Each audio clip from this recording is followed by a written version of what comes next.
हमारे देश के प्रधानमंत्री जी को इजराइल दिखाई दिया, उनको मणिपुर दिखाई नहीं देता। और मणिपुर छोड़िए, पूरे देश में जो कमजोर वर्गों पर हिंसा हो रही है वो दिखाई नहीं देती उनको।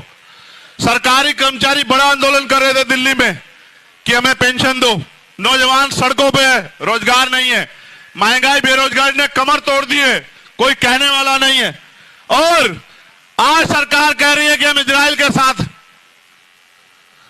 आप ये जानते हो, अगर आपने इतिहास पढ़ा, और मेरा जमीर इस बात की गवाही देता है कि हमें हमेशा कमजोरों के साथ खड़ा होना चाहिए, अपने हक की लड़ाई लड़ने वालों के साथ खड़ा होना चाहिए।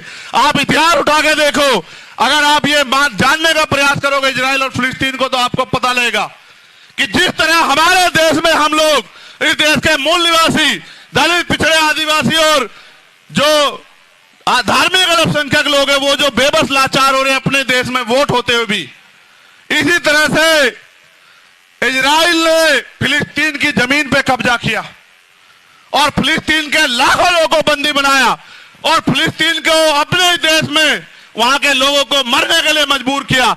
मैं हिंसा का समर्थन नहीं करता, मगर आप ये बताओ, अगर वहां फिलिस्तीन की लड़ाई गलत है तो देश ने जो आजादी की लड़ाई लड़ी अंग्रेजों के खिलाफ, वो कहां सही है आप बताओ।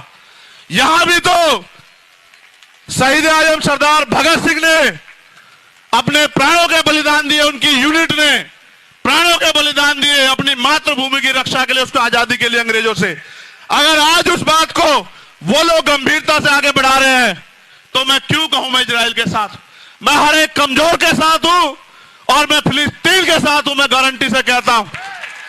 क्योंकि अगर किसी का हक छिनेगा वो चुप नहीं बैठेगा, सरकार को जवाब देना पड़ेगा कि सरकार अपने निजी स्वार्थों के चक्कर में विदेश पॉलिसी खराब ना करे।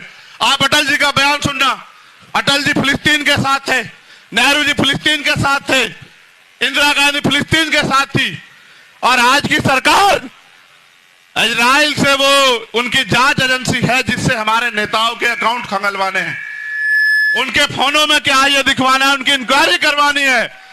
अपने निजी संबंधों को बचाए रखने के लिए अपने देश की फॉरेन पॉलिसी खराब कर रहे हो। चाइना का मुकाबला करो अगर तुम में दम है प्रधानमंत्री जी, हम आपके साथ खड़े हैं।